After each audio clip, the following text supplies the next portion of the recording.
ദൈവത്തിന്റെ പരിശുദ്ധമായ നാമം വീണ്ടും വാഴ്ത്തപ്പെടുമാറാകട്ടെ. അനുഗ്രഹീതമായ ഈ രാത്രിയിൽ കർത്താവിന്റെ പാദപീഠത്തിൽ നമുക്ക് ഒന്നിച്ച് ആയിരിക്കാനായി കർത്താവ് ഒരവസരം കൂടെ ഒരുക്കിയതോർത്ത് ദൈവത്തിന്റെ സ്തോത്രം ചെയ്യുന്നു. സൂമിൽ കടന്നു വന്ന എല്ലാ പ്രിയപ്പെട്ടവർക്കും വേഗം വരുന്ന കർത്താവായ യേശു ക്രിസ്തുവിന്റെ നാമത്തിലുള്ളതായ സ്നേഹവന്ദനങ്ങളെ അറിയിക്കുന്നു.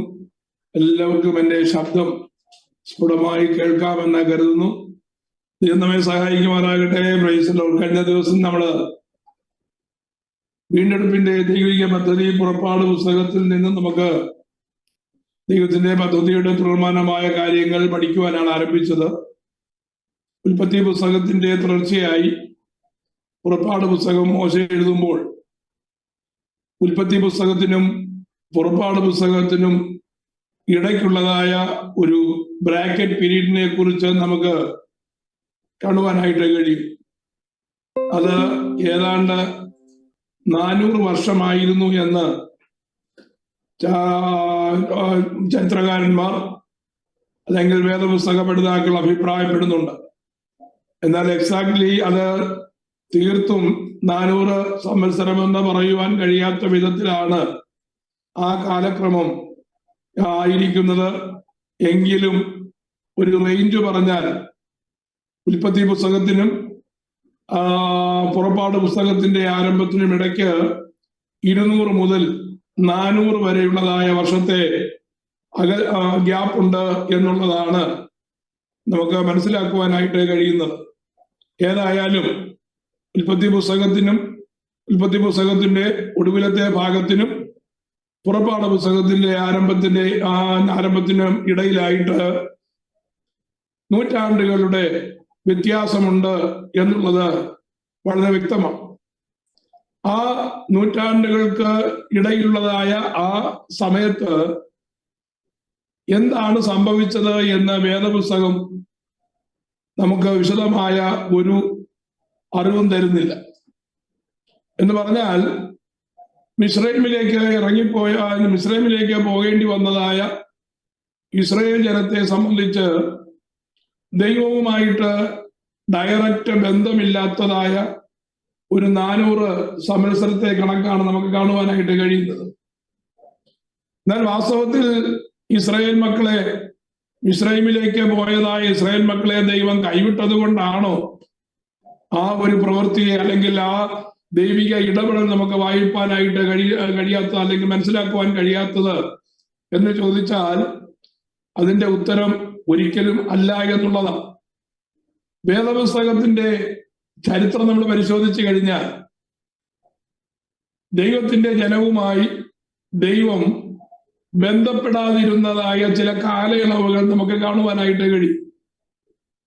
അബ്രഹാമിന്റെ സമയത്ത് അബ്രഹാമിന്റെ ദൈവത്തിന്റെ ഇടപെടൽ നഷ്ടപ്പെട്ടതായ ഒരു ചുരുങ്ങിയ കാലയളവ് നമുക്ക് കാണുവാനായിട്ട് കഴിയും. അതും അബ്രഹാമിന്റെ സമയത്ത് ഉണ്ടായതായ ക്ഷാമം മൂലം അബ്രഹാം ഇസ്രായേലിലേക്ക് ഇറങ്ങിപ്പോയതായ ഒരു സംഭവം നമുക്ക് ഉൽപ്പത്തി പുസ്തകം 12-ാം അധ്യായത്തിൽ നമ്മൾ വായിക്കുന്നുണ്ട്. ആ സമയത്ത് അബ്രഹാമിന് മിസ്രൈമിലേക്ക് പോയതായ അബ്രഹാമിന്റെ ജീവിതത്തിൽ ദൈവത്തിന്റെ ഇടപെടൽ ഉണ്ടായതായി നമുക്ക് ഉൽപ്പത്തി പുസ്തകത്തിൽ വായിപ്പാനായിട്ട് കഴിയുന്നു.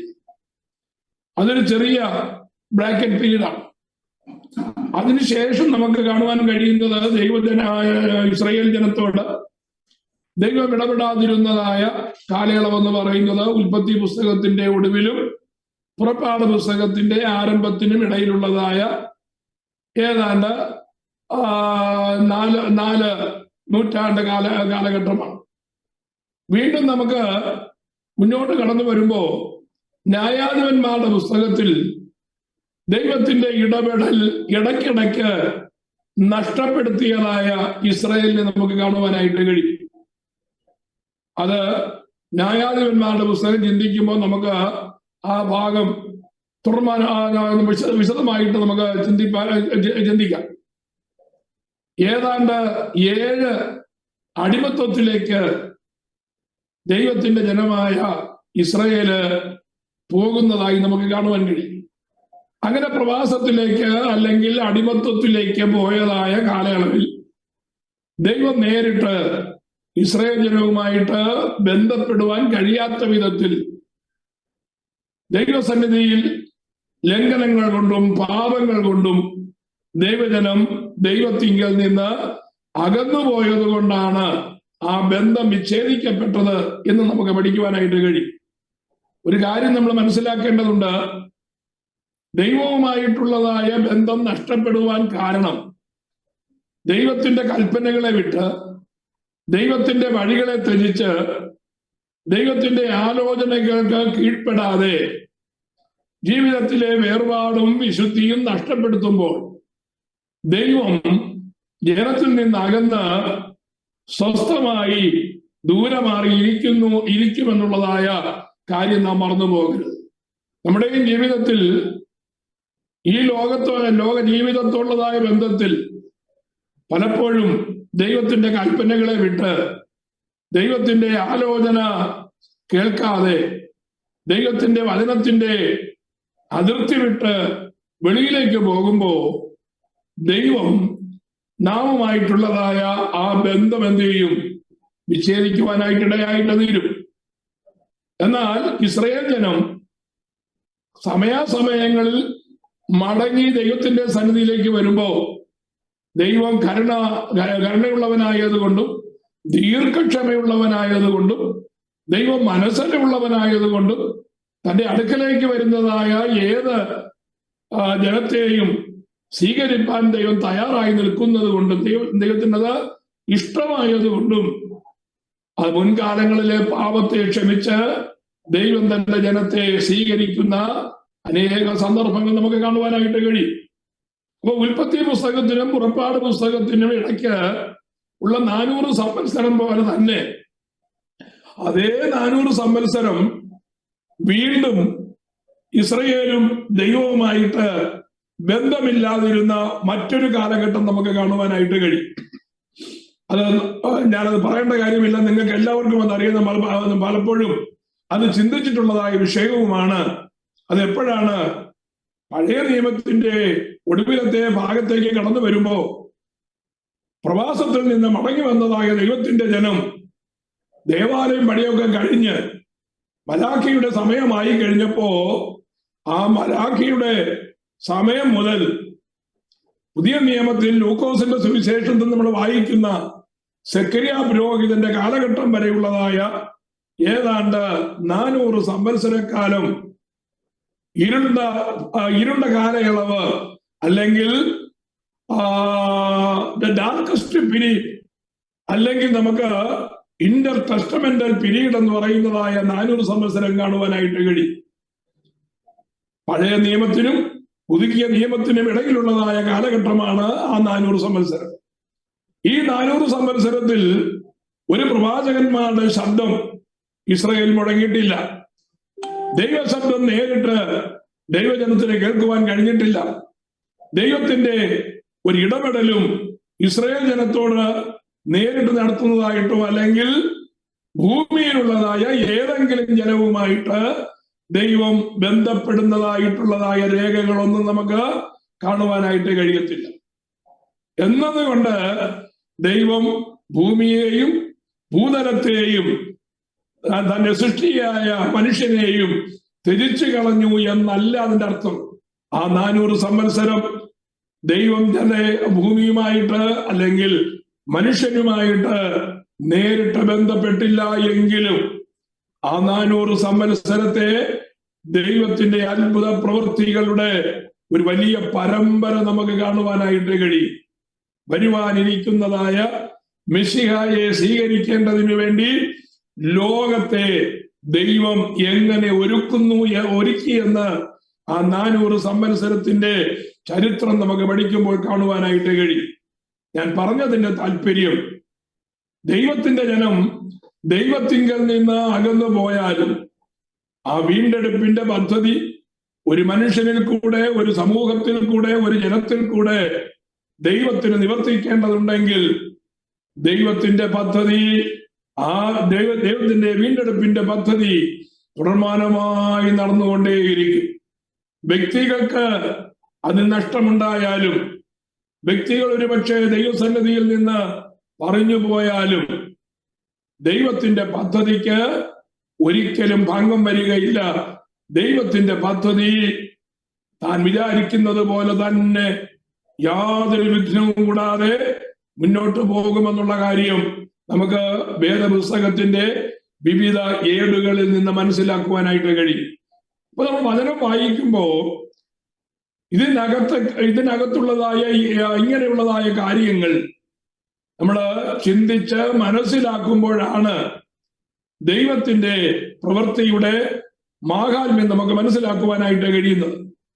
Political background of Egypt during the period of 400 years, 400 സംവത്സരത്തിന്റെ ഇസ്രയേലിന്റെ ആ പൊളിറ്റിക്കൽ ഇസ്രയേൽ താമസിച്ചിരുന്നതായ മിസ്രൈമിന്റെ രാഷ്ട്രീയ പശ്ചാത്തലമാണ് നമുക്ക് മനസ്സിലാക്കുവാനായിട്ട് ഉള്ളത്. ആ 400 സംവത്സരത്തിന്റെ ആ പശ്ചാത്തലം നമുക്ക് ചുരുക്കി പുറപ്പാട് പുസ്തകത്തിലേക്ക് വരുമ്പോ വളരെ ചുരുങ്ങിയ വാചകങ്ങൾ മാത്രമേ നമുക്ക് കാണുവാനായിട്ട് കഴിയുകയുള്ളൂ. അത് ഒരൊറ്റ സെന്റൻസ് ആണ് നമുക്ക് കാണുവാനായിട്ട് കഴിയുന്നത്. പുറപ്പാട് പുസ്തകം 1-ാം അധ്യായത്തിന്റെ 8-ാമത്തെ വാക്യത്തിലാണ് ഇങ്ങനെ നമുക്ക് കാണുവാൻ കഴിയും. എന്താണ് ആ വാക്യം? അനന്തരം യോസഫിനെ അറിയാത്തതായ ഒരു രാജാവ് മിസ്രൈമിൽ ഉണ്ടായി എന്ന് നമുക്കവിടെ കാണുവാനായിട്ട് കഴിയും. അപ്പൊ ഈ 400 സംവത്സരത്തിന്റെ ആ 400 സംവത്സരത്തെ കാലയളവിൽ അവിടെ ഉണ്ടായതായ രാഷ്ട്രീയ മാറ്റമെന്ന് പറയുന്നത് വേദപുസ്തകം എന്ന് പറയുന്നില്ലെങ്കിലും ചരിത്രത്തിൽ നിന്ന് നമുക്കത് മനസ്സിലാക്കുവാനായിട്ട് കഴിയും. അപ്പോ ചരിത്രത്തിൽ നിന്ന് മനസ്സിലാക്കുന്നതിന് മുമ്പ് ഉൽപ്പത്തി പുസ്തകത്തിന്റെ അവസാനവും പുറപ്പാട് പുസ്തകത്തിന്റെ ആരംഭത്തെയും വിഷയങ്ങൾ തമ്മിൽ നമുക്കൊന്ന് ചേർത്ത് ചിന്തിച്ചിട്ട് മുന്നോട്ട് പോകാം. ഉൽപ്പത്തി പുസ്തകത്തിന്റെ ഒടുവിലേക്ക് വരുമ്പോ Joseph and his brother's settle in Egypt. നമുക്കറിയാം 37-ാമത്തെ അധ്യായത്തിൽ യോസഫിന്റെ ചരിത്രം തുടങ്ങുകയാണ്. യാക്കോബിന്റെ വംശപാരമ്പര്യം എന്ന് പറഞ്ഞുകൊണ്ട് യോസഫിന്റെ ചരിത്രം തുടങ്ങുകയാണ്. യോസഫ് അവിടെ നിന്ന് മിസ്രൈമിലേക്ക് വരുന്നതും മിസ്രൈമിലെ അനന്തര സംഭവങ്ങളും നമുക്ക് കാണുവാനായിട്ട് കഴിയും. ആ സംഭവത്തിന്റെ ഫലമായിട്ട് കനാൻ നാട്ടിൽ താമസിച്ചിരുന്നതായ യാക്കോബും കുടുംബാംഗങ്ങളും എവിടെ വന്നു? മിസ്രൈമിലേക്ക് എത്തിച്ചേരുവാനായിട്ടിടയായി. രണ്ടാമത് ഉൽപ്പത്തി പുസ്തകത്തിന്റെ ഒടുവിൽ നമ്മൾ കാണുന്നത് Joseph rises to become a powerful leader, second only to Pharaoh. ഫറോന്റെ രണ്ടാമനായിട്ട് ഭരണാധിപനായി യാക്കോബിന്റെ 11-ാമത്തെ മകനായ യോസഫ് ഉയർത്തപ്പെടുന്നത് നമുക്ക് കാണുവാനായിട്ട് കഴിയും. ആ ഉയർത്തപ്പെടാനുള്ളതായ കാരണമൊക്കെ നമ്മൾ വിശദമായി ഉൽപ്പത്തി പുസ്തകം ചിന്തിച്ചതാണ്. ഉൽപ്പത്തി പുസ്തകത്തിന്റെ ഒടുവിലേക്ക് വരുമ്പോൾ 3-ാമത്തെ വിഷയം ഇസ്രയേൽ എന്ന് പറയുന്നതായി Jacob and his family leave in Egypt. യാക്കോബ് കുടുംബസമേതം മിസ്രൈമിലേക്ക് വന്നു. മിസ്രൈമിൽ ഫറവോനെ അവർ മീറ്റ് ചെയ്തു. ഫറവോനോട് റിക്വസ്റ്റ് ചെയ്തതിന് പ്രകാരം ഈജിപ്തിലെ ഏറ്റവും ഫലഭൂയിഷ്ടമായ പ്രദേശമായ ഗോശൻ അവർക്ക് അവകാശമായി അവർ ചോദിച്ചു വാങ്ങി അവിടെ സെറ്റിലാകുന്നത് ഉൽപ്പത്തി പുസ്തകത്തിന്റെ ഒടുവിൽ നമുക്ക് കാണുവാനായിട്ട് കഴിയും. ഉൽപ്പത്തി പുസ്തകത്തിന്റെ അവസാനം എന്താണ് നമ്മൾ വായിക്കുന്നത്? 50-ാമത്തെ അധ്യായത്തിലേക്ക് വരുമ്പോ അവിടെ 2 വിലപ്പെട്ട മരണങ്ങൾ നമുക്ക് കാണുവാനായിട്ട് കഴിയും. ഒന്ന്, ഗോത്രപിതാവായ യാക്കോബിന്റെ മരണം. യാക്കോബ് മരിച്ചു. മിസ്രൈമിൽ വെച്ച് യാക്കോബ് മരിച്ചു. യാക്കോബിനെ എന്ത് ചെയ്തു? കനാൻ ദേശത്തേക്ക് കൊണ്ടുവന്ന് അബ്രഹാമിന്റെയും ഇസഹാക്കിന്റെയും കല്ലറക്കരികെ യാക്കോബിനെയും അടക്കം ചെയ്തതായിട്ട് നമുക്ക് കാണുവാനായിട്ട് കഴിയും.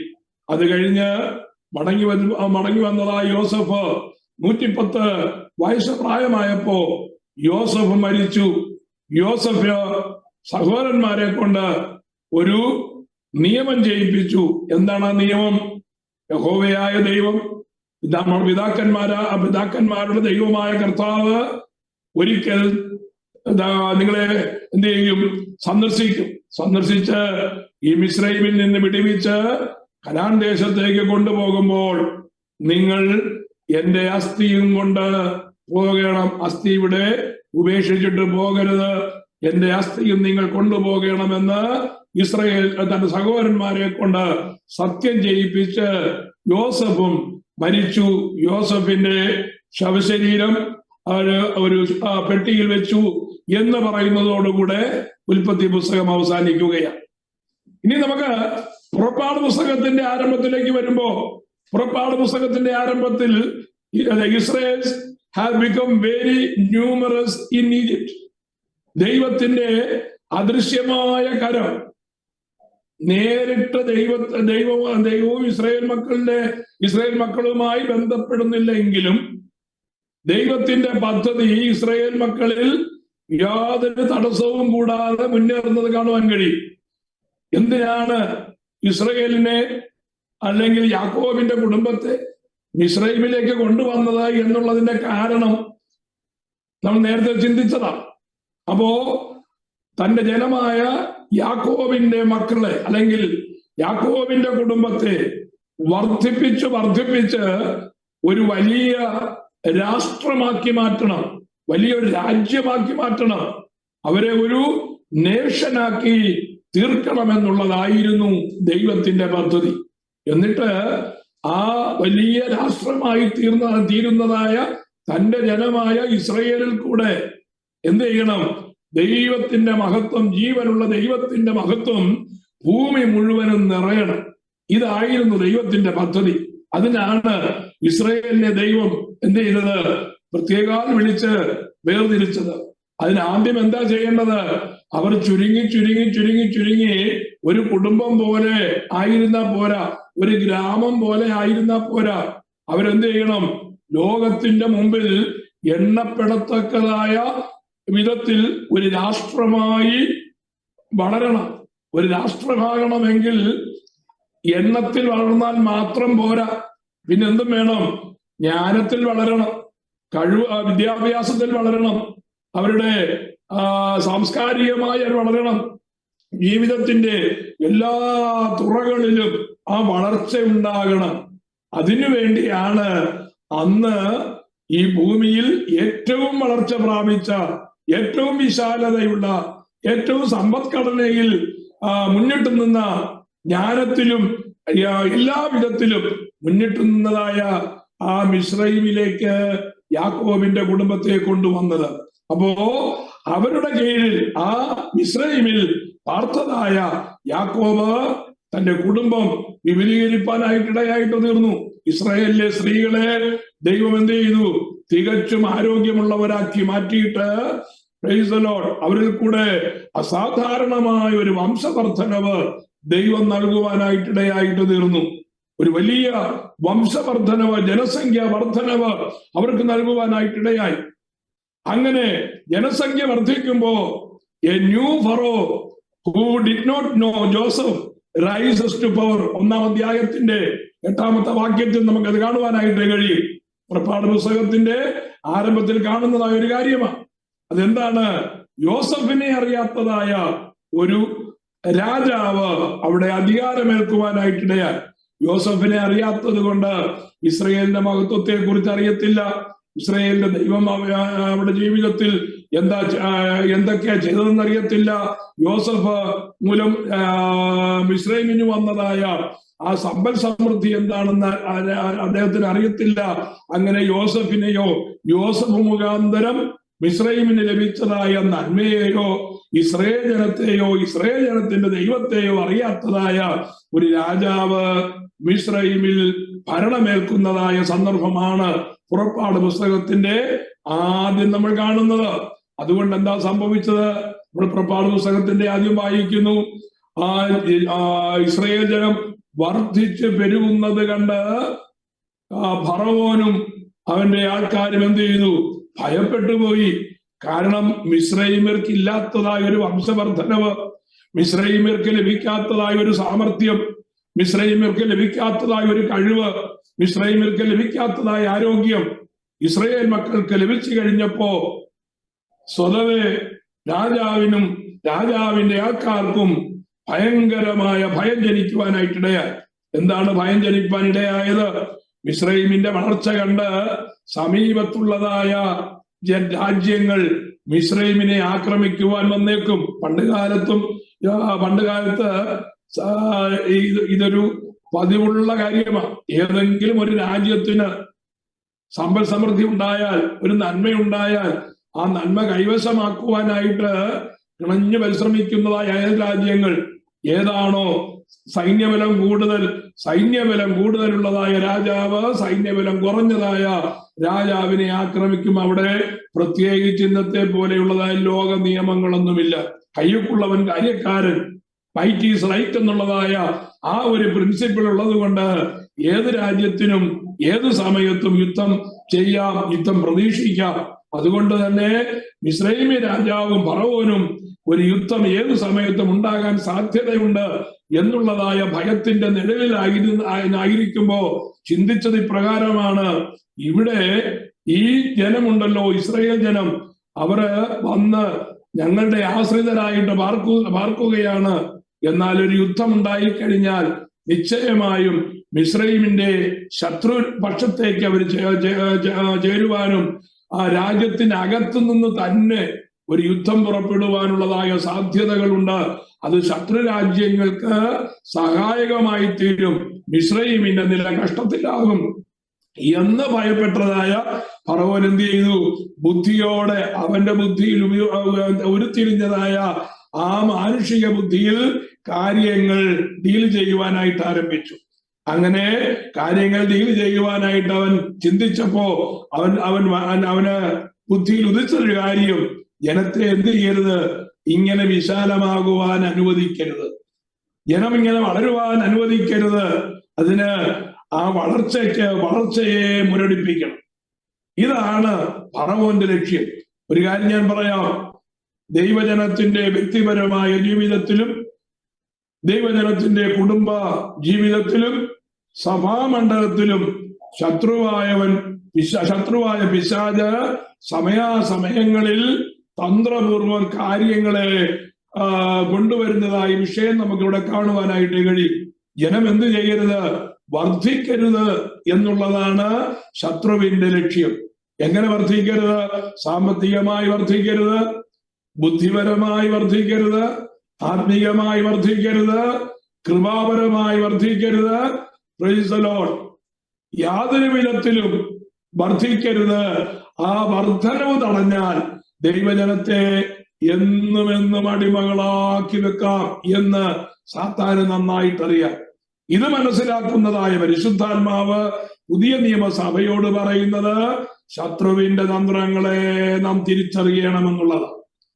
ഏത് രീതിയിലാണ് ശത്രുവായൻ വരുന്നത്? നമ്മുടെ വ്യക്തിപരമായ ജീവിതത്തിലാണെങ്കിൽ അങ്ങനെ, കുടുംബ ജീവിതത്തിൽ ഒരു വർധന ഉണ്ടാകരുത് എന്ന് കരുതുന്നതായ സന്ദർഭങ്ങൾ, അതൊരുപക്ഷെ സാമ്പത്തികമായ വർധനവായിരിക്കാം, അല്ലെങ്കിൽ സമാധാനപൂർണമായ ഒരു ജീവിതത്തിന്റെ നിലനിൽപ്പായിരിക്കാം, അല്ലെങ്കിൽ ഭൗതികമായിട്ടുള്ളതായ നേട്ടമായിരിക്കാം, അല്ലെങ്കിൽ തലമുറകളെ തെറ്റിച്ച് കളയുവാനുള്ളതായ തന്ത്രമായിരിക്കാം. ഇങ്ങനെ പല തന്ത്രങ്ങളുമായി ശത്രുവായവൻ കടന്നു വരുവാനിടയാകും. ശത്രുവിന്റെ തന്ത്രങ്ങളെ തിരിച്ചറിയുവാൻ നാം ദൈവവചനത്തിലും പരിശുദ്ധാത്മാവിലും എപ്പോഴും ജാഗരൂകരായിരിക്കണം. അത് നാം നമ്മുടെ തലമുറകളെ അത് ശരിയായ രീതിയിൽ അഭ്യസിപ്പിക്കേണ്ടതും ആവശ്യമാണ്. Price the Lord. ഞാനിപ്പോ ശ്രദ്ധിക്കുന്നത്, ബൈബിൾ ക്ലാസ് നമുക്ക് ഇവിടെ ഉണ്ട്. വേദപുസ്തകം ഇനിഷ്യലി ആദ്യം മുതലേ ബേസിക് മുതലേ പഠിപ്പിക്കുക. പഠിക്കത്തക്ക രീതിയിലുള്ള നോട്ട്സാണ് ഞാൻ തയ്യാറാക്കുന്നത്. പക്ഷേ പ്രായമുള്ളവരെ അല്ലാതെ ഒരു കുഞ്ഞുങ്ങളെയും ബൈബിൾ ക്ലാസ്സിന് കാണുന്നില്ല. ദൈവവചനം മനസ്സിലാക്കാനോ ദൈവവചനം പഠിക്കുവാനോ ഒക്കെ ഉള്ളതായ താല്പര്യം കുഞ്ഞുങ്ങൾ, പ്രത്യേകിച്ച് പ്രായമാകുന്ന കുഞ്ഞുങ്ങളിൽ നാം വെക്കാറില്ല. അവരെന്ത് ചെയ്യുന്നു? അവര് നമ്മൾ കതിരിന്മേൽ വളം വെക്കുന്നത് പോലെയുള്ളതായ അനുഭവങ്ങളിൽ എത്തിച്ചേരും. നമ്മുടെ മാത്രമുള്ളതായ കുഴപ്പമല്ല, എല്ലാ ദൈവസഭകളിലും പൊതുവേയുള്ളതായ ദോഷകരമായ ഒരു കാര്യമാണ് വചനം പഠിക്കുവാനോ വചനം പഠിപ്പിക്കുവാനോ കുഞ്ഞുങ്ങളെ നാം അഭ്യസിപ്പിക്കുന്നില്ല, അവരെ ആ രീതിയിലേക്ക് കൊണ്ടുവരുന്നില്ല. അതുകൊണ്ട് എന്താ സംഭവിക്കുന്നത്? യൗവനപ്രായമായാലും നമ്മൾക്കും ദൈവവചനത്തെ കുറിച്ചുള്ളതായ ആഴമായ ഗ്രാഹ്യമൊന്നുമില്ല. നമുക്കത് മനസ്സിലാക്കുവാൻ കഴിയാത്തതായ ഒരു എന്താ പറയുന്നേ, ജ്ഞാനത്തിന്റെ മുരടിച്ച അവസ്ഥയിലേക്ക് നാം മാറ്റപ്പെടുകയാണ്. ദൈവജനം മൊത്തത്തിൽ മാറ്റപ്പെടുകയാണ്. അത് ധാർമ്മികമായും സാംസ്കാരികമായും ആത്മീകമായുമുള്ളതായ തളർച്ചകൾ ദൈവസഭയിൽ ഉടനീളം കാണുവാൻ കഴിയും. അതുകൊണ്ടാണ് ഈ കാലഘട്ടത്തിൽ ഉയർന്നു വരുന്നതായ പാപ ചിന്തകളുടെ മേൽ, പാപ അനുഭവങ്ങളുടെ മേൽ നമ്മുടെ കുഞ്ഞുങ്ങൾക്ക് അല്ലെങ്കിൽ ദൈവസഭയിലെ യൗവന തലമുറകൾക്ക് ജയം പ്രാപിപ്പാൻ കഴിയാതെ വരുന്നത്. നമ്മളത് ശ്രദ്ധിക്കണം. അപ്പോ ആ ബിഗിനിങ്, ഇസ്രയേലിന്റെ ആ വളർച്ച തടയുക എന്നുള്ളതാണ് ശത്രുവിന്റെ തന്ത്രം. നാം മനസ്സിലാക്കേണ്ടത്, നമ്മുടെ ആത്മീക ജീവിതത്തിന്റെ വളർച്ചയ്ക്ക് തടസ്സമായി പിശാച് കൊണ്ടുവരുന്നതായ തന്ത്രങ്ങൾ നാം മനസ്സിലാക്കുവാൻ ഉത്സുകരായിരിക്കണം. അത് നമ്മുടെ തലമുറകളെ മനസ്സിലാക്കിക്കുവാനും ഉത്സുകരായിരിക്കണം. മൂന്നാമത് നമ്മൾ കാണുന്നത് ഫറവോ ഇസ്രയേൽസ് അവരെ ഇസ്രയേലത്തെ കുറച്ചു കളയുവാനായിട്ട് പിന്നെ ചെയ്യുന്നത് എന്താണ്? വിദ്യാഭ്യാസപരമായി തലമുറകളെ ഉയരുവാൻ അനുവദിക്കരുത്. അതിനെന്താ ചെയ്തത്? അവരെ ഊഴിയ വേലയ്ക്ക് അടിമകളാക്കി മാറ്റുകയാണ്. കുഞ്ഞുങ്ങൾ ജനിക്കുവാൻ അല്ലെങ്കിൽ അവര് ജോലി ചെയ്യുവാൻ പ്രായമാകുമ്പോ അവരുടെ ബാല്യപ്രായത്തിൽ തന്നെ അടിമത്വത്തിലേക്ക് അവരെ വലിച്ചിഴച്ചുകൊണ്ട് അവരെ ലോകപ്രകാരമുള്ളതായ ജ്ഞാനമോ അല്ലെങ്കിൽ അത് അഭ്യസിപ്പിക്കുവാനുള്ളതായ ആ പഴുതുകൾ അടച്ച് അവരെ മന്ദബുദ്ധികളാക്കി മാറ്റുന്ന, അല്ലെങ്കിൽ വിവരമില്ലാത്തവരാക്കി മാറ്റുന്ന, ജ്ഞാനം ഇല്ലാത്തവരാക്കി മാറ്റുന്ന ഒരു അനുഭവത്തിലേക്ക് അവരെ ഫറവോൻ കൊണ്ടുപോകുകയാണ്. ഫറവോൻ എപ്പോഴും ഈ ലോകത്തിന്റെ അധികാരത്തെ കുറിക്കുന്നു, പാപത്തിന്റെ അനുഭവത്തെ കുറിക്കുകയാണ്, സാത്താന്റെ ഇടപെടലിനെ കുറിക്കുകയാണ്. ഇതൊക്കെയാണ് സ്പിരിച്വലി നമ്മള് ഫറവോനെ ഡിസൈൻ ചെയ്യേണ്ടതായ വിഷയം. അപ്പോ ഇസ്രയേൽ ജനത്തെ അടിമകളാക്കി വെക്കുന്നതായ ആ മൂന്നാമത്തെ സംരംഭത്തിലേക്ക് വരികയാണ്. പുറപ്പാട് പുസ്തകത്തിന്റെ അടുത്ത് നമുക്ക് കാണുവാൻ കഴിയുന്നതായ വിഷയം, Moses is born and eventually leads the Exodus. അതിന്റെ ആദ്യത്തെ ഭാഗത്തേക്ക് നാം കടന്നു വരുമ്പോൾ നമുക്കത് കാണുവാനായിട്ട് കഴിയും. മോസസിന്റെ ജനനവും മോസസ് നായകനായിട്ട് ഉയർത്തപ്പെടുന്നതായ കാര്യവും ആദ്യത്തെ 3-4 അധ്യായങ്ങളിൽ നമുക്ക് പഠിക്കുവാനായിട്ട് കഴിയും. അതാണ് ആരംഭത്തിൽ. ഇനി നമുക്ക് അല്പം കൂടെ ആ ഉൽപ്പത്തി പുസ്തകത്തിനും പുറപ്പാട് പുസ്തകത്തിനും ഇടയ്ക്കുള്ളതായ പൊളിറ്റിക്കൽ ബാക്ക്ഗ്രൗണ്ട് ഒന്ന് മനസ്സിലാക്കേണ്ടത് ആവശ്യമാണ്. The gap, what happened between the period Genesis and Exodus. The Bible does not narrate events in the interim directly. The following is inferred. ഒന്ന്, population growth. The Israelites multiplied greatly in Egypt.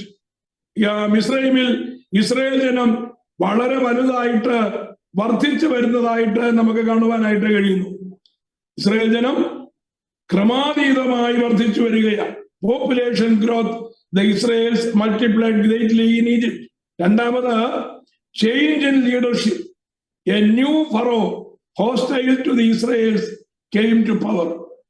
അതായത് മിസ്രൈമിൽ ഒരു പുതിയ അധികാരം ഏറ്റെടുക്കുകയാണ്. 3 ക്ലാസുകൾ ഈ 400 സംവത്സരത്തെ political background എന്ന് പറയുന്നത് 3 പ്രധാന ക്ലാസുകളിലാണ് എന്ന് ചരിത്രം നമ്മെ ഓർപ്പിക്കുന്നുണ്ട്. അത് നമുക്ക് താഴോട്ട് ചിന്തിക്കുവാനായിട്ട് കഴിയും. 4ാമത് ഇസ്രയേല് ഒത്തിരി ഞെരുങ്ങുവാനായിട്ടിടയായിട്ട് തീർന്നു. ഈ 3 കാര്യങ്ങളാണ് 400 സംവത്സരത്തെ ആ പീരീഡിനുള്ളിൽ മിസ്രൈമിൽ സംഭവിക്കുന്നത്. എന്തൊക്കെയാണ്? ഒന്നാമത്, ഇസ്രയേൽ ഗ്രേറ്റ്ലി മൾട്ടിപ്ലൈ. രണ്ടാമത്, അവരുടെ ആ മിസ്രൈമിലെ ഭരണത്തിന് വ്യക്തമായ മാറ്റങ്ങൾ സംഭവിക്കുന്നു. മൂന്നാമത്, ഇസ്രയേൽ ജനം അടിമകളായി മാറ്റപ്പെടുകയാണ്. ഒരു സമയത്ത് റോയൽ ട്രീറ്റ്മെന്റ് ലഭിച്ചതായ ജനമാണ് ഇസ്രയേൽ എന്ന് ഓർക്കണം.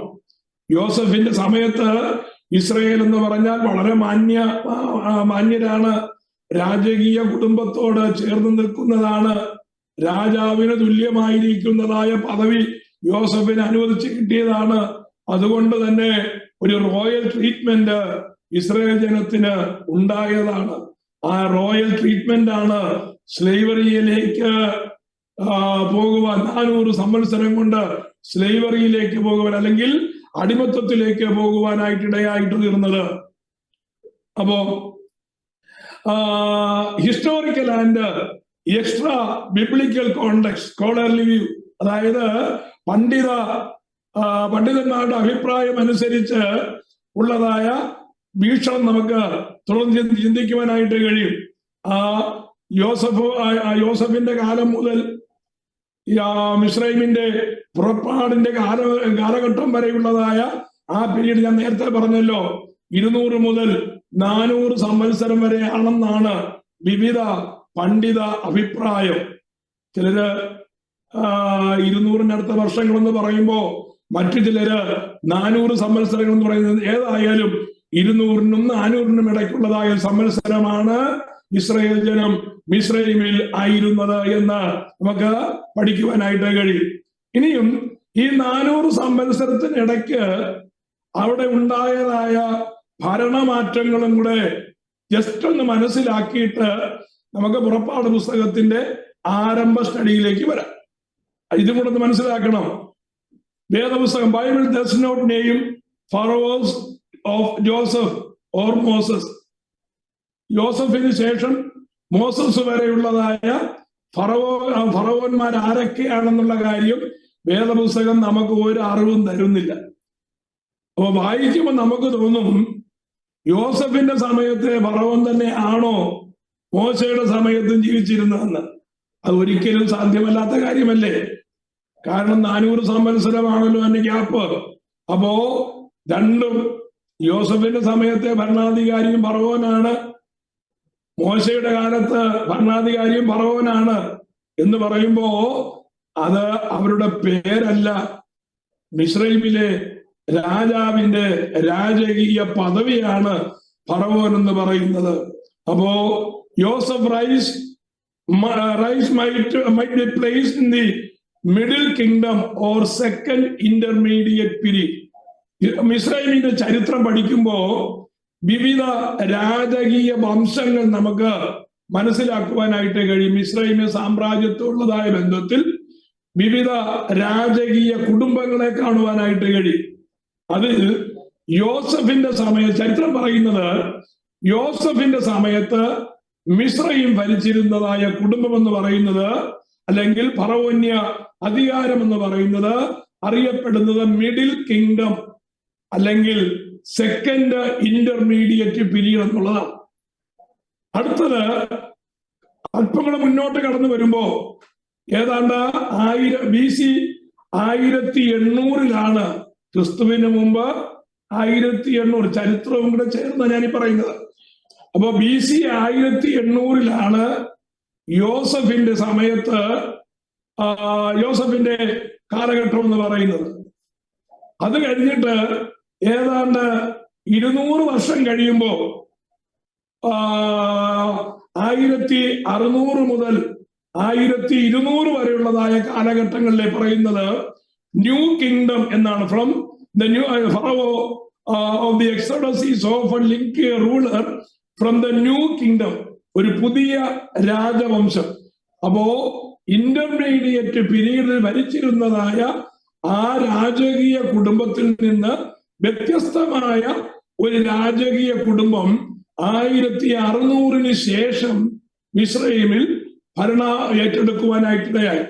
അപ്പോ രാജകീയ കുടുംബം മാറിക്കഴിഞ്ഞപ്പോ, അല്ലെങ്കിൽ ഒരു വംശത്തിൽ നിന്ന് വേറൊരു വംശത്തിലേക്ക് രാജകീയ ഭരണം മാറിയപ്പോ, ആദ്യത്തെ രാജകുടുംബം അനുവർത്തിച്ചിരുന്നതായ രാജകീയ നയങ്ങളെല്ലാം രണ്ടാമത്തെ കുടുംബം മാറ്റുവാനായിട്ടിടയായി. അല്ലെങ്കിൽ ആ ന്യൂ കിങ്ഡം അധികാരമേറ്റതോടുകൂടെ നേരത്തെ ഉണ്ടായിരുന്നതായ പൊളിറ്റിക്കൽ ബാക്ക്ഗ്രൗണ്ട് എല്ലാം മാറ്റപ്പെടുവാനായിട്ടിടയായി. അതുകൊണ്ടാണ് ഇങ്ങനെ രേഖപ്പെടുത്തിയിരിക്കുന്നത്, യോസഫിനെ അറിയാത്തതായ മറ്റൊരു രാജാവ്, മറ്റൊരു ഫറവോൻ മിസ്രൈമിൽ രാജ്യഭാരമേറ്റു എന്ന് നമുക്ക് കാണുവാൻ കഴിയുന്നത്. രാജകുടുംബങ്ങൾ അല്ലെങ്കിൽ രാജവംശങ്ങൾ മാറുവാനായിട്ടിടയായിട്ട് തീർന്നു. നമുക്ക് ഇന്ന് അത് നമുക്ക് അനുഭവിച്ചറിയാനായിട്ട് ഈ പാർട്ടോത്ത് അല്ലെങ്കിൽ മിഡിൽ ഈസ്റ്റിൽ അത് അനുഭവിച്ചറിയുവാനായിട്ട് കഴിയും. അല്ലെങ്കിൽ മുഗൾ രാജവംശത്തെ നമ്മൾ ചരിത്രം പഠിച്ചിട്ടുണ്ടല്ലോ. ഈ മുഗൾ രാജവംശങ്ങളെ കുറിച്ച് പഠിച്ചു വരുമ്പോ നമുക്കത് മനസ്സിലാക്കുവാനായിട്ട് കഴിയും. അപ്പന്റെ കയ്യിൽ നിന്ന് മകൻ ഭരണം തട്ടിയെടുക്കുന്നതും, അവന്റെ കയ്യിൽ നിന്ന് ആ കുടുംബത്തിലെ വേറൊരംഗം ഭരണം തട്ടിയെടുക്കുന്നതും, രാജകുടുംബങ്ങൾ മുഗൾ വംശത്തിൽ തുടർമാനമായി മാറ്റപ്പെടുന്നതും ഒക്കെ നമുക്ക് ചരിത്രത്തിൽ ഒത്തിരി പഠിച്ചിട്ടുണ്ട്. അതുപോലെ തന്നെയാണ് പുരാതന കാലത്തെ രാജകീയ വംശങ്ങളും. ഏതെങ്കിലും ഒരു രാജാവിന്റെ ഭരണം ഇഷ്ടപ്പെടാതെ വന്നു കഴിഞ്ഞാൽ വേറൊരു രാജകുടുംബം അല്ലെങ്കിൽ വേറൊരു വംശം അതിൽ നിന്ന് അട്ടിമറി നടത്തി രാജകീയ ഭരണം കൈവശമാക്കുവാനായിട്ടിടയായിട്ട് തീരും. അപ്പോ അങ്ങനെ രാജകീയ ഭരണവംശങ്ങൾ ഒരേ സാമ്രാജ്യത്തിൽ തന്നെ പല പ്രാവശ്യം മാറ്റപ്പെടും. അങ്ങനെ മാറ്റപ്പെട്ടതായ ഒരു സന്ദർഭമാണ് BC 1600 എവിടെ സംഭവിച്ചത്? മിസ്രൈമിൽ സംഭവിച്ചത്. അങ്ങനെ അടുത്ത ഒരു രാജകീയ ഭരണം ഏറ്റെടുത്ത് കഴിഞ്ഞപ്പോ അവർക്ക് യോസഫിനെയോ യോസഫിന്റെ പ്രവൃത്തികളെയോ അവർ ത്യജിച്ചു കളഞ്ഞു. അങ്ങനെ ദൈവത്തെ അറിയാത്ത അല്ലെങ്കിൽ യോസഫിനെ അറിയാത്തതായ ഒരു രാജകീയ കുടുംബം മിസ്രൈമിൽ ഭരണത്തിൽ വന്നതുകൊണ്ടാണ് BC 1600 ശേഷം ഇസ്രയേൽ എന്ത് ചെയ്തത്? അടിമത്തത്തിലേക്ക് പോകുവാനായിട്ടിടയായിട്ട് തീർന്നത്. അപ്പോ ചരിത്രം പറയുന്നത് മോസസിന്റെ സമയത്ത് ഭരിച്ചിരുന്നതായ ഫറവോന്റെ പേര് റമേസസ് രണ്ടാമൻ എന്നുള്ളതാണ്. റമേസസ് രണ്ടാമൻ ഭരണമേറ്റ് കഴിഞ്ഞപ്പോ തന്റെ സ്ഥാനം ഉറപ്പിക്കേണ്ടതിനും തന്റെ പേര് നിലനിർത്തേണ്ടതിനും വേണ്ടി മിസ്രൈമിൽ പല പട്ടണങ്ങൾ പണിയുവാനായിട്ടിടയായി. നമ്മൾ 1-ാമത്തെ അധ്യായത്തിൽ വായിക്കുന്നുണ്ട്, സംഭാര നഗരങ്ങൾ പണിതു, റമേസസ് മുതലായ പട്ടണങ്ങൾ പണിത് നമ്മൾ കാണുന്നു. അപ്പൊ റമേസസ് എന്ന് പറയുന്നത് അന്ന് ഭരിച്ചിരുന്നതായ ഫറവോന്റെ പേരാണ്. ആ ഫറവോന്റെ പേര് നിലനിർത്തുന്നതിന് വേണ്ടി എന്ത് ചെയ്തു? അയാളുടെ പേരിൽ പട്ടണങ്ങൾ പണിയുവാനായിട്ട് ഇടയായിട്ട് തീർന്നു. അത് സാധാരണ രീതിയിൽ പുരാതന കാലത്തെ രാജാക്കന്മാരെല്ലാവരും ചെയ്യുന്നതായ കാര്യമാണത്. അപ്പോ ആ സമയത്താണ് എന്ത് ചെയ്തത്? ഇസ്രയേല് അടിമത്വത്തിലേക്ക് പോകുവാനിടയായിട്ട് തീർന്നത്. ഞാൻ നിങ്ങളെ ഒരു ചാർട്ട് കാണിക്കാം. 3 ഭരണക്രമങ്ങൾ നമുക്ക് ഇവിടെ കാണുവാനായിട്ട് കഴിയും. ഒന്നാമത് മിഡിൽ കിങ്ഡം. BC 2055 മുതൽ BC 1650 വരെയുള്ളതായ കാലഘട്ടങ്ങളിൽ മിസ്രൈം ഭരിച്ചിരുന്നതായ വംശമാണ് മിഡിൽ കിങ്ഡം എന്ന് പറയുന്നത്. രണ്ടാമത് 1650 മുതൽ 1550 വരെയുള്ളതായ കാലഘട്ടത്തിൽ ഭരിച്ചിരുന്നതായ വംശമാണ്, അല്ലെങ്കിൽ ഭരണവംശമാണ് ഇന്റർമീഡിയറ്റ് പീരീഡ് എന്ന് പറയുന്നത്. മൂന്നാമത് ന്യൂ കിങ്ഡം. അത് BC 1550 മുതൽ 1070 വരെയുള്ളതായ കാലഘട്ടം. അപ്പോ 1550 മുതൽ 1070 വരെയുള്ളതായ കാലഘട്ടത്തിൽ മിസ്രൈം ഭരിച്ചിരുന്ന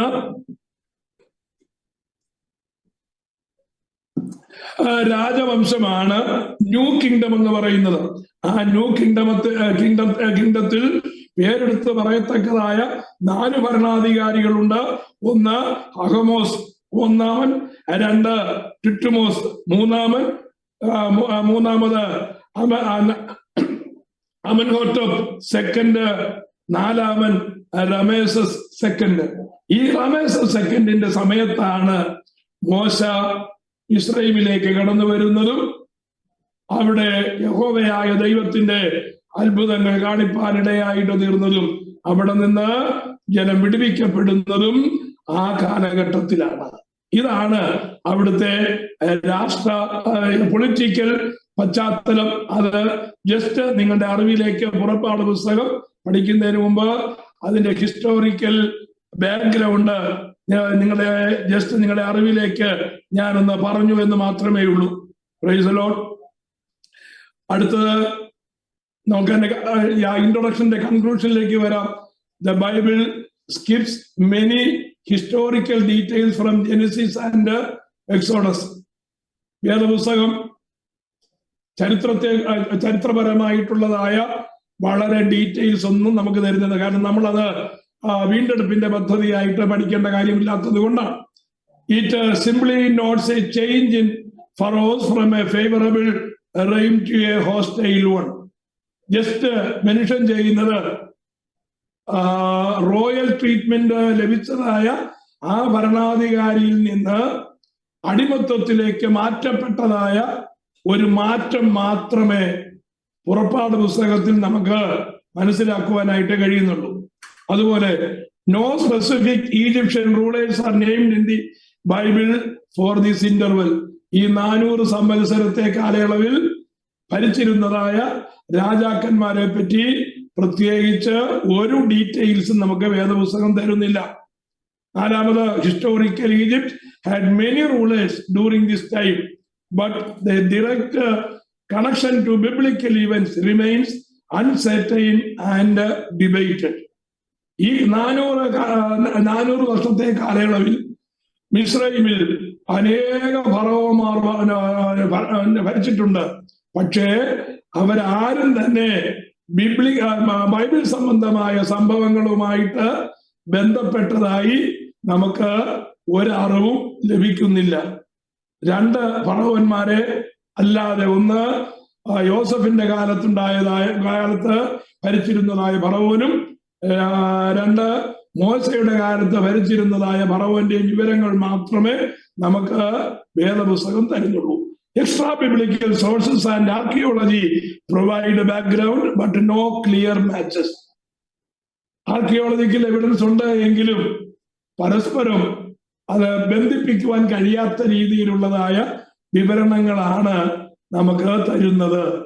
ഇതാണ് പുറപ്പാട് പുസ്തകം പഠിക്കുന്നതിന് മുമ്പ് ഞാൻ പറയാൻ ഉദ്ദേശിച്ചതായ ഇൻട്രൊഡക്ഷൻ. ഈ ബാക്ക്ഗ്രൗണ്ട് നമുക്ക് പുറപ്പാട് പുസ്തകം പഠിക്കുമ്പോൾ അല്ലെങ്കിൽ 1-ാമത്തെ അധ്യായം പഠിക്കുമ്പോൾ ഒന്ന് അറിഞ്ഞിരിക്കേണ്ടത് നല്ലതാണ്. അല്പം കൂടെ ഒരു എന്താ കിട്ടും, നമുക്കൊരു പുസ്തകവുമായിട്ട് ഒരു ഇന്റിമസി കിട്ടുവാനായിട്ടിടയാണ്. ഇനി നമുക്ക് പുറപ്പാട് പുസ്തകത്തിലേക്ക് വരാം. പുറപ്പാട് പുസ്തകത്തിൻ്റെതായ ഇൻട്രൊഡക്ഷൻ പറഞ്ഞിട്ട് നമുക്ക് ദൈവത്തിന്റെ വീണ്ടെടുപ്പിന്റെ പദ്ധതി എങ്ങനെയാണ് പുറപ്പാട് പുസ്തകത്തിലേക്കൂടെ പോകുന്നത് എന്ന് കാണുവാനായിട്ട് കഴിയും. പുറപ്പാട് പുസ്തകം എന്ന് പറയുന്നത് വേദപുസ്തകം 2-ാമത്തെ പുസ്തകമാണ്. 40 അധ്യായങ്ങളുണ്ട്, 1213 വാക്യങ്ങളുണ്ട്. പുറപ്പാട് പുസ്തകത്തിന് എബ്രായ ഭാഷ എന്ന് പറയുന്നത് വെല്ലേഷെമോത്ത് എന്നാണ്. വെല്ലേഷെമോത്ത് എന്ന് പറഞ്ഞാൽ നിങ്ങൾ പുറപ്പെടുക അല്ലെങ്കിൽ പുറത്തു വരിക എന്നൊക്കെയാണ് അതിന്റെ അർത്ഥം. ഷെമോത്ത് എന്ന് പറഞ്ഞാൽ പുറപ്പാട് എന്നാണ് അതിന്റെ അർത്ഥം. അപ്പൊ ഷെമോത്ത് എന്നുള്ളതാണ് പുറപ്പാട് എന്നുള്ളതായ പദത്തിന്റെ എബ്രായ പദം എന്ന് പറയുന്നത് ഷെമോത്ത് എന്നാണ്. പുസ്തകത്തിന് കൊടുത്തിരിക്കുന്നതായ അല്ലെങ്കിൽ അതിന്റെ പുസ്തകത്തിന്റെ ഇതിവൃത്തം എന്ന് പറയുന്നത് വെല്ലേഷെമോത്ത് എന്നാണ്. പുറപ്പെടുന്നതിനുള്ളതായ ആഹ്വാനം നൽകുകയാണ്. അതിന്റെ പുറപ്പാട് പുസ്തകത്തിന്റെ കീ വേഴ്സസ് എന്ന് പറയുന്നത് 3-ാം അധ്യായത്തിന്റെ 8-ാമത്തെ വാക്യവും 12-ാം അധ്യായത്തിന്റെ 23-ാമത്തെ വാക്യവുമാണ്. മൂന്നാം അധ്യായത്തിന്റെ 8-ാമത്തെ വാക്യം ഒന്ന് വായിക്കാമോ? പുറപ്പാട് പുസ്തകം 3-ാം അധ്യായം 8-ാമത്തെ വാക്യം. യഹോവ മിസ്രയീമ്യരുടെ കയ്യിൽ നിന്ന് വിടുവിപ്പാനും ആ ദേശത്തു നിന്ന് നല്ലതും വിശാലവുമായ ദേശത്തേക്ക്, പാലും തേനും ഒഴുകുന്ന ദേശത്തേക്ക്, കനാന്യർ, ഹിത്യർ, അമോര്യർ, പെരിസ്യർ, ഹിവ്യർ, യെബൂസ്യർ എന്നിവരുടെ സ്ഥലത്തേക്ക് അവരെ കൊണ്ടുപോകുവാനും ഞാൻ ഇറങ്ങി വന്നിരിക്കുന്നു. ദൈവത്തിന്റെ പരമപ്രധാനമായ ഉദ്ദേശമാണ് 1-ാമത്തെ താക്കോൽ വാക്യം. ഇസ്രായേലിൽ നിന്ന് എന്റെ ജനമായ ഇസ്രായേലിനെ പുറപ്പെടുവിച്ച് ഇന്ന ഇന്ന ജാതികൾ പാർക്കുന്നതായ ദേശത്തേക്ക്, പാലും തേനും ഒഴുകുന്നതായ കനാൻ ദേശത്തേക്ക് തന്നെ കൊണ്ടുപോകുവാൻ ഇറങ്ങി വന്നിരിക്കുന്നു എന്നാണ് യഹോവയായ ദൈവം പറഞ്ഞത്. മോശയെയാണ് അയച്ചതെങ്കിലും ദൈവം പറഞ്ഞത് അക്ഷരികമായി ഞാൻ ഇറങ്ങി വന്നിരിക്കുന്നു എന്നാണ്. എന്തിനാണ്? ദൈവം തന്റെ ജനത്തിന്റെ ആ യാത്രാപൂർത്തീകരണത്തിന് വേണ്ടി. അങ്ങനെയെങ്കിൽ സിയോൻ യാത്രക്കാരായിരിക്കുന്നതായ നമ്മോട് കൂടെ നമ്മുടെ വാഴ്ത്തപ്പെട്ട കർത്താവുണ്ട് എന്ന ഉറപ്പ് നമുക്ക് ഉണ്ടായിരിക്കണം. ആ ഉറപ്പോട് കൂടിയാണ് നാം ഈ മരുഭൂയാത്ര ദൈനംദിന ജീവിതത്തിൽ നാം തുടർന്നുകൊണ്ടിരിക്കുന്നത്. 2-ാമത്തെ താക്കോൽ വാക്യം എന്ന് പറയുന്നത് 12-ാം അധ്യായത്തിന്റെ 23-ാമത്തെ വാക്യമാണ്. അത് അവരുടെ പുറപ്പാടുമായിട്ട് ബന്ധപ്പെട്ടതായ കാര്യമാണ്. ആ വാക്യം ഒന്ന് വായിക്കാം. 12-ാം അധ്യായത്തിന്റെ 23-ാമത്തെ വാക്യം. യഹോവ മിസ്രയീമ്യരെ ദണ്ഡിപ്പിക്കേണ്ടതിന് കടന്നു വരും. എന്നാൽ കുറുമ്പടിമേലും കട്ടളക്കാൽ രണ്ടിന്മേലും രക്തം കാണുമ്പോൾ യഹോവ വാതിൽ ഒഴിഞ്ഞ് കടന്നു പോകും. ദൈവിക വീണ്ടെടുപ്പിന്റെ ആദ്യത്തെ സ്റ്റെപ്പാണത്. ദൈവം മാനവജാതിക്ക് വെച്ചിരിക്കുന്നതായ വീണ്ടെടുപ്പിന്റെ ഇനിഷ്യൽ സ്റ്റെപ്പാണ്. ഇസ്രായേൽ മക്കളുള്ളതായ ബന്ധത്തിൽ പുറപ്പാട് പുസ്തകം പഠിക്കാതെ, പുറപ്പാട് പുസ്തകം വായിക്കാതെ നമുക്ക് ദൈവത്തിന്റെ വീണ്ടെടുപ്പിന്റെ പദ്ധതി എങ്ങനെയാണ് എന്ന് മനസ്സിലാക്കുവാൻ കഴിയുകയില്ല. അക്ഷരാർത്ഥത്തിൽ ദൈവം തന്റെ ജനത്തെ വീണ്ടെടുക്കുന്നതായ വീണ്ടെടുപ്പ് നമുക്ക് മനസ്സിലാക്കിയെങ്കിൽ മാത്രമേ കർത്താവായ യേശു ക്രിസ്തുവിൽ കൂടെയുള്ളതായ വീണ്ടെടുപ്പ് നമുക്ക് എങ്ങനെ ലഭിച്ചു എന്ന് നമ്മുടെ ഹൃദയത്തിൽ ആഴമായി പഠിക്കുവാനായിട്ട് കഴിയത്തുള്ളൂ. പുതിയ നിയമത്തിന്റെ വിഷയങ്ങൾ പഠിക്കണമെങ്കിൽ, അത് നമുക്ക് ആഴമായി മനസ്സിലാക്കണമെങ്കിൽ പഴയ നിയമത്തിൽ അതുമായിട്ട് ബന്ധപ്പെട്ടതായ വിഷയങ്ങളിലേക്ക് നാം ആഴമായി കടന്നെങ്കിലേ പറ്റുകയുള്ളൂ. വീണ്ടെടുപ്പ് മുതൽ നമ്മുടെ മുന്നോട്ടുള്ളതായ സ്പിരിച്വൽ സ്റ്റെപ്പിന്റെ ഓരോ ഭാഗങ്ങളും, ഓരോ ഉപദേശ സത്യങ്ങളും, പ്രാർത്ഥനയായാലും ആരാധനയായാലും ദൈവത്തിന്റെ മുമ്പാകെ നമ്മൾ കഴിക്കുന്നതായ നേർച്ചകളായാലും എന്തായാലും അതിന്റെ ആഴം മനസ്സിലാക്കണമെങ്കിൽ, അതിന്റെ ആത്മീകമായ അർത്ഥം മനസ്സിലാക്കണമെങ്കിൽ പഴയ നിയമത്തിൽ കൂടെ മാത്രമേ നമുക്കത് മനസ്സിലാക്കുവാൻ കഴിയത്തുള്ളൂ.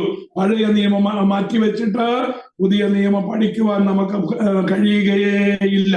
കാരണം കർത്താവ് ശിഷ്യന്മാരെ പഠിപ്പിക്കുവാൻ ഉപയോഗിച്ചത് തിരുവെഴുത്തുകളാണ്. തിരുവെഴുത്തുകൾ കൂടി അല്ലാതെ കർത്താവ് ഒന്നും ശിഷ്യന്മാർക്ക് പറഞ്ഞു കൊടുത്തിട്ടില്ല.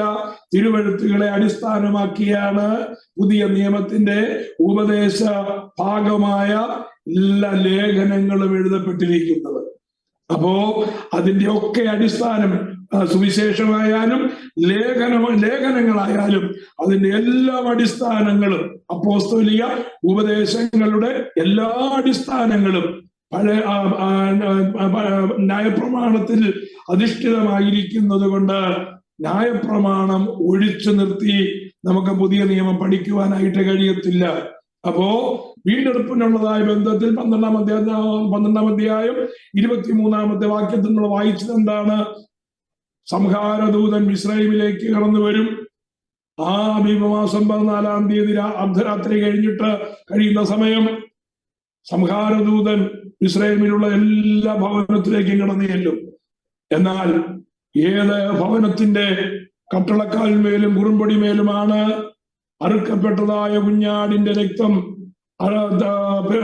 അടയാളമായി വെച്ചിരിക്കുന്നത്, ആ അടയാളം കാണുമ്പോൾ സംഹാരദൂതൻ മാറിപ്പോകും. ഇതാണ് മിസ്രൈമിൽ നിന്നുള്ള ഇസ്രായേൽ ജനത്തിന്റെ വീണ്ടെടുപ്പിന്റെ ആദ്യത്തെ ഘട്ടം. അതാണ് പുറപ്പാട് പുസ്തകത്തിലെ താക്കോൽ വാക്യം. ഇനി പുറപ്പാട് പുസ്തകത്തിന്റെ എഴുത്തുകാരൻ, അത് പ്രവാചക ദൃഷ്ടിയിൽ നമുക്ക് പല റെഫറൻസുകൾ കാണുവാനായിട്ട് കഴിയും. സ്ക്രീനിൽ നിങ്ങൾക്ക് റെഫറൻസ് വേണമെങ്കിൽ എഴുതിയെടുക്കാൻ ഞാൻ ജസ്റ്റ് ഒന്ന് പറഞ്ഞു പോകാം. മലാക്കി പ്രവാചകന്റെ പുസ്തകം 4-ാം അധ്യായത്തിന്റെ 4-ാമത്തെ വാക്യത്തിൽ എഴുത്തുകാരനെ കുറിച്ച് രേഖപ്പെടുത്തിയിട്ടുണ്ട്. യേശുക്രിസ്തു മോശയാണ് ഈ പുസ്തകത്തിന്റെ എഴുത്തുകാരൻ എന്നുള്ള കാര്യം മർക്കോസിന്റെ സുവിശേഷത്തിലും ലൂക്കോസിന്റെ സുവിശേഷത്തിലും യോഹന്നാന്റെ സുവിശേഷത്തിലും ഒക്കെ നമുക്ക് നിരനിരയായി കാണുവാനായിട്ട് കഴിയും. മർക്കോസിന്റെ സുവിശേഷം 7-ാം അധ്യായം 10-ാമത്തെ വാക്യം, 12-ാം അധ്യായത്തിന്റെ 26-ാമത്തെ വാക്യം, ലൂക്കോസിന്റെ സുവിശേഷം 20-ാം അധ്യായത്തിന്റെ 37-ാമത്തെ വാക്യം, യോഹന്നാന്റെ സുവിശേഷം 5-ാം അധ്യായം 46-ഉം 47-ഉം വാക്യങ്ങൾ, യോഹന്നാന്റെ സുവിശേഷം തന്നെ 7-ാം അധ്യായം 19, 22, 23 വാക്യങ്ങൾ. ഇതിലെല്ലാം ഈ എഴുത്തുകാരൻ മോശയാണ് എന്നുള്ള കാര്യം നമുക്ക് മനസ്സിലാക്കുവാനായിട്ട് കഴിയും. അപ്പോസ്തലനായ പൗലോസ് ഈ കാര്യം എടുത്തു പറഞ്ഞിട്ടുണ്ട്. റോമാലേഖനം 10-ാം അധ്യായത്തിന്റെ 5-ാമത്തെ വാക്യം. ഇതെല്ലാം നമുക്ക് വേദപുസ്തകത്തിനകത്തെ തെളിവുകളാണ്. ഇനി പുറപ്പാട് പുസ്തകത്തിൽ തന്നെ അതിന്റെ തെളിവുകളുണ്ട്. പുറപ്പാട് പുസ്തകം 17-ാം അധ്യായത്തിന്റെ 14-ാമത്തെ വാക്യം, 20-ാം അധ്യായത്തിന്റെ 1 മുതൽ 17 വരെയുള്ളതായ വാക്യം, 24-ാം അധ്യായം 4-ഉം 7-ഉം 12-ഉം വാക്യങ്ങൾ, 31-ാം അധ്യായത്തിന്റെ 18-ാമത്തെ വാക്യം, 34-ാം അധ്യായം 1 മുതൽ 17 വരെയുള്ളതായ വാക്യങ്ങൾ. ഇതെല്ലാം എന്താണ്? മോശ ആണ് ഈ പുസ്തകം എഴുതിയെന്നുള്ളതിന് പുറപ്പാട് പുസ്തകത്തിൽ തന്നെയുള്ള തെളിവുകളാണ്. അപ്പൊ എഴുത്തുകാരനെ കുറിച്ച് മനസ്സിലാക്കണം. അത് ആരെങ്കിലും എവിടെങ്കിലും വെച്ച് എഴുതി എന്നുള്ളതല്ല, ആര് എന്തിനു വേണ്ടി എഴുതി എന്നുള്ളത് വളരെ പ്രധാനമാണ് ഒരു പുസ്തകം നമ്മൾ പഠിക്കുമ്പോൾ. അടുത്തത് എഴുതിയ കാലഘട്ടമാണ്. BC 1450-നും 1410-നും ഇടയ്ക്ക് എഴുതി എന്നുള്ളതാണ് ഇതിന്റെ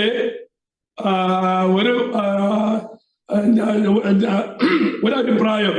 മറ്റൊരഭിപ്രായം BC 1441-നും 1401-നും ഇടയ്ക്ക് ഇസ്രായേലിന്റെ മരുഭൂയാത്രാ മധ്യേ എഴുതി എന്നുള്ളതാണ്. ഈ പുസ്തകത്തിലെ ദൂതും കൂടെ പറഞ്ഞ് ഇന്നത്തെ ക്ലാസ് അവസാനിപ്പിക്കാം. പുറപ്പാട് പുസ്തകത്തിലെ മെസ്സേജ് എന്ന് പറയുന്നത് പെസഹ കുഞ്ഞാടിന്റെ രക്തം മൂലമുള്ളതായ വീണ്ടെടുപ്പാണ്. അത് പുതിയ നിയമത്തിൽ എങ്ങനെയാ വരുന്നത്? നമ്മുടെ പെസഹ കുഞ്ഞാടും അറുക്കപ്പെട്ടു. അത് നമ്മുടെ വാഴ്ത്തപ്പെട്ട കർത്താവായ യേശു ക്രിസ്തു തന്നെ.